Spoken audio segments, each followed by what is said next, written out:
Cuando se hace la primera representación de Margarita Sirgu y Enrique Borràs, el texto de Medea lo hace Miguel de Unamuno. Y a la representación de Medea vino las máximas autoridades nacionales. Vino Manuel Azaña, Gregorio Marañón, vino Unamuno con algunos de sus hijos, el embajador de Italia en España. Fue una manifestación de tal magnitud, no se ha superado nunca. Se pudo celebrar ese primer certamen, que evidentemente fue muy emotivo porque estuvieron presentes el propio José Ramón y Maximiliano Mecías, y Margarita Sirgu se encargó de darle, pues, de poner el teatro a la altura de lo que se merecía, un edificio con 2000 años de historia. La presencia de los dos arqueólogos prácticamente es el broche de oro a su vida. Es la última aparición pública de los dos. Macías y Mélida llegaron a exclamar que solamente ese rato les pagó los sinsabores de tantos años de soledad allí en las Siete Sillas. Mélida muere en diciembre de ese año y Macías en agosto del 34, es decir, prácticamente no tienen tiempo de mucho más. Es en primer lugar Antonio Floriano el que en 1934 recoge los papeles de Mélida y Macías. Es el verdadero descubridor, por ejemplo, de la pieza más importante que existe en Mérida, que es el Augusto Velado, ¿no? Y luego se mete la guerra fratricida y bueno, pasan unos años hasta que el país recupera un poco las constantes vitales, tanto culturales como económicas, y empiezan las representaciones otra vez como al principio. La vuelta a una gran valoración del Festival de Teatro, la continuidad, las distintas compañías, los distintos directores. El turismo creció sin pausa desde los años ya del desarrollismo. Autobuses enteros a ver tanto el festival como las ruinas de Mérida. Distintos impulsos en el crecimiento de Mérida, pero hubo uno importante en los años 60, 70, con toda esa población de aluvión del campo que se concentra en la ciudad, en este caso en una pequeña ciudad, pero ahí empiezan los problemas. Cuando éramos pequeños, en la plaza de toros de Mérida, en su entorno, cuando llovía, excavábamos un poco y nos salían monedas, miles de monedas, hasta el punto que los pequeños, cuando jugábamos a jugar a una pared o a una raya para tirar perras, en vez de utilizar la perra gorda o la perra chica que había entonces, utilizábamos monedas romanas.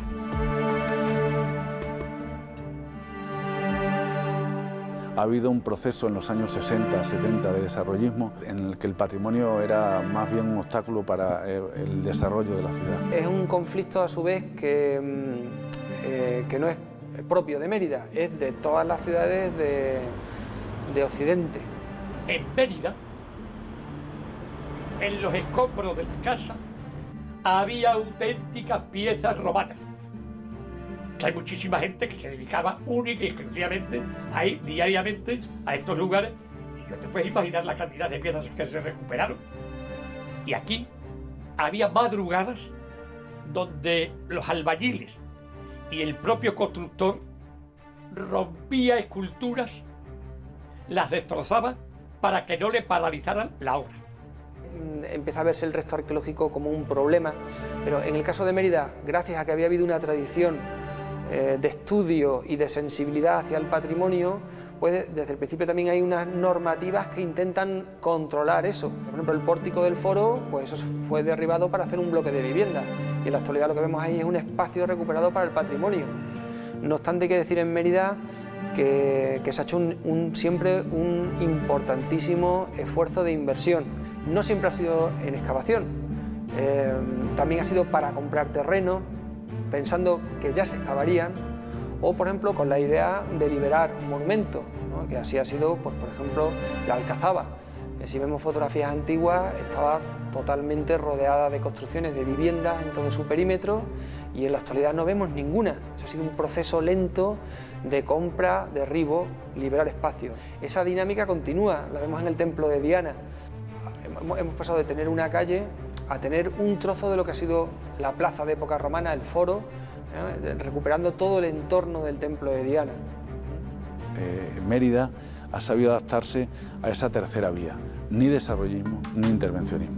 Hagamos un proyecto de integración en el que la ciudad actual y la ciudad antigua convivan, apostando por esa integración, de tal manera que ya no se entienda una ciudad sin la otra.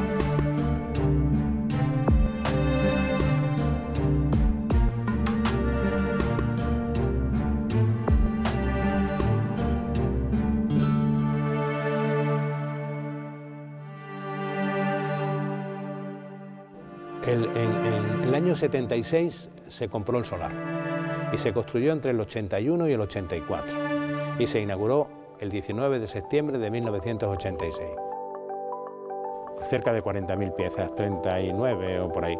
Pero aquí está expuesto el 7% o el 6% de nuestro... Porque claro, nosotros elegimos las piezas para explicar algo, para explicar una idea. Y por eso se eligen piezas que pueden de alguna manera, explicar esas facetas de la vida cotidiana. Por tanto, hay una selección que de alguna manera pretende estar al día, de acuerdo con el estado de conocimientos y de la investigación que se desarrolla en el yacimiento, por gracias a la labor que hacen numerosos y cualificadísimos arqueólogos.